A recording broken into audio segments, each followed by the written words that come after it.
The sun was shining unforgivingly on the streets of Beverly Hills, bouncing off the glass walls of luxury boutiques and casting long gleams across polished chrome grills of high-end vehicles that dotted the valet zone of the majestic Pearl Hotel, where billionaires and Hollywood elites often came to sip vintage wine and close billion-dollar deals. But nothing drew attention more than what pulled up that afternoon, a $19 million Bugatti La Voiture, the only one of its kind in North America. Stealth black with a mirror finish so precise it reflected people's stunned faces like a dream, and the engine rumbled like a volcano barely holding itself together, the kind of growl that made heads snap in every direction, silencing small talk and halting conversations in mid-sentence.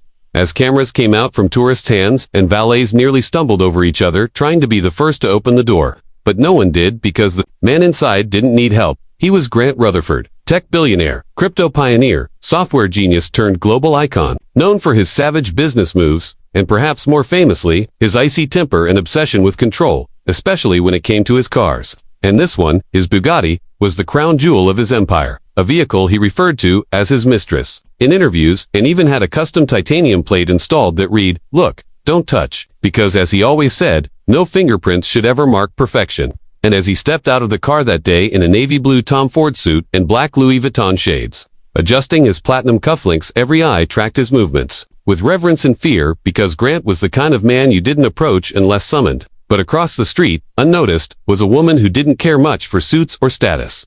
Jasmine Carter, 26 years old, grease-stained overalls, a smudge of engine oil across her cheek, having just clocked out of her shift at Axel & Co., a local auto shop that specialized in custom imports and vintage repairs. And while most would just marvel at the Bugatti's presence, Jasmine's trained, I noticed something else entirely. A faint plume of steam rising subtly from the rear left vent, barely noticeable to the untrained eye, but unmistakable to her as a mechanic who'd rebuilt everything from Ferraris to wrecked Koenigseggs, and it didn't sit right with her. Something was definitely wrong with that engine's cooling system, and every instinct in her screamed that a very expensive problem was about to explode in real time. So while people gathered and murmured and snapped selfies from a distance, she slowly crossed the street, not out of boldness, but out of habit, because when you see a system failing, you act. And as she neared the Bugatti, she raised her hand and gently placed 2 fingers near the vent to confirm the heat.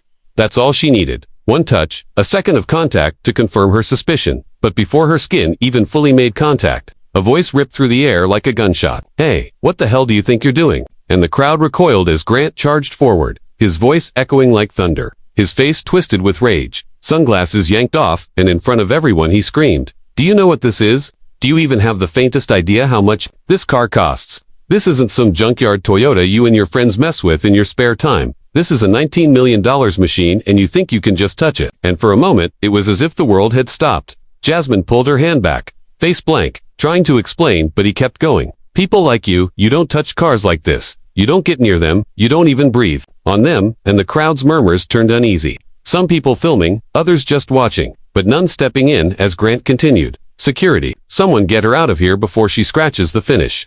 And Jasmine's heart raced, not from embarrassment, but from the injustice of being publicly humiliated when all she'd done was try to help. And as a hotel guard began to escort her back across the street, she turned her head slightly and said just loud enough for Grant to hear, "It's your coolant valve. It's cracked, probably from heat strain. You've got about 60 seconds before that pressure builds enough to pop the rear panel." And Grant froze mid-rant, one hand still outstretched toward her, his expression shifting from fury to confusion to mild concern, and he snapped, "What are you talking about?" And she replied without turning around, "Bugatti's special valve system for La Voiture uses a proprietary seal. Beautiful, but flawed, when exposed to 30-minute idle heat. In this weather, and if your onboard temp sensors even slightly miscalibrated, it leads to valve bulge. You'll hear a hiss first, then steam, and if you're lucky, it just damages the casing. If you're not," she'll let the sentence hang as she kept walking. And Grant, now visibly shaken, glanced toward the vent. And sure enough, a more aggressive line of steam was forming, audible now if one listened closely. A soft whine building from inside the engine. And someone near the front of the crowd whispered, "She might be right." And that's when Grant, swallowing his pride and panic, looked around for her. "Hey, wait, come back." But Jasmine didn't stop, not until the valet sprinted after her, pleading, "Please, sir said to wait, he wants to talk." And she slowly turned, arms crossed, every eye on her. Her name suddenly the buzz of the crowd, some already pulling up her Instagram, others trying to record a potential viral moment. And Grant, awkwardly shifting his posture to seem in control, muttered, "Okay, let's say you're right. What exactly would you do?" And Jasmine didn't flinch, didn't smile, just pointed and said, I'd reroute the bypass and reset your pressure sensor. It's a 5-minute fix if you know what you're doing. But if you'd rather keep yelling and watch it crack a $300,000 part, be my guest." And Grant stood there, chest rising, caught between ego and logic, unsure if he was about to be made a fool or saved by one. And all around them, Beverly Hills held its breath. Grant stood frozen in place, sweat forming at the edge of his temple, not just from the California heat but from the unbearable thought that this stranger, this woman, he just publicly berated, might actually know what she was talking about. And meanwhile, the soft hiss coming from the Bugatti's rear was no longer subtle. It was louder now, unmistakable to anyone standing close. And the distinct smell of coolant, mixed with overheated carbon, began to sting the air. Something Grant had never smelled on any of his prized hypercars before. And suddenly, it wasn't about pride anymore. It was about panic. The crowd began stepping back as steam rolled out in more defined waves, curling into the air like warning signals from a machine that was moments from meltdown. And Jasmine didn't move. She stood calmly a few feet away, arms crossed, not smug, but composed. Her eyes watching the car with the kind of intensity that only comes from someone who knows engines like second nature. And finally, Grant snapped his fingers at security, barking, "Let her near it go." Now, the guard stepped aside, and Jasmine approached with the calm of a surgeon entering an operating room. Every eye followed her, phones lifted, TikToks live. Even a couple of hotel guests with Bugattis of their own whispered among themselves, impressed and confused by what was unfolding. And Jasmine reached into her side bag and pulled out a tiny foldable toolkit. It wasn't flashy, just old and worn, and obviously used hundreds of times, but it had exactly what she needed. And she kneeled down by the vent, her hand brushing the edge of the carbon panel as she pressed 2 fingers against the seal, and then nodded to herself. "Yup, the sealant's starting to expand," she whispered, mostly to herself, but loud enough for Grant to hear. And he crouched awkwardly behind her, like a child trying to understand something far beyond him, and asked in a lower voice, "You sure this won't make it worse?" And Jasmine didn't even look at him. She just said, "If I don't touch it, it will get worse." And with that, she used her Allen key to release the micro-bolted side casing. A move so specific only someone who'd worked on European exotics would know. And she gently lifted the panel, revealing a narrow access route to the internal valve cluster. And Grant's eyes widened because not even his own engineers had touched that part of the car, without it being shipped back to France. But Jasmine wasn't hesitating. Her fingers, moving swiftly, unfazed by the scalding heat near the exhaust vent, she adjusted the small red pressure knob by a hairline, then reached into her bag again, pulled out a handmade rubber sleeve and slid it over the primary connector, reinforcing the weak spot, and then, using a thin temperature calibrator, she rebalanced the sensor's signal with pinpoint accuracy, a process that even Bugatti mechanics rarely do without specialized lab tools. And as she did it, the car's hiss began to soften, the steam slowed, and the once erratic clicking from the engine's stress signals began to normalize. The purring returned, stable, fierce, but no longer overheating. And the entire crowd let out a collective breath, stunned into silence by what they'd just witnessed. And Jasmine stood up, wiped her hands on her pants, and without a word, began walking away again. But this time Grant wasn't going to let her go, so icily, he moved after her, ignoring the cameras, ignoring the crowd, ignoring everything except the fact that she had just saved his most prized machine from catastrophic damage, potentially hundreds of thousands in repairs avoided in under 3 minutes. And not just that, she'd done it with tools from her pocket and hands full of calluses instead of white gloves.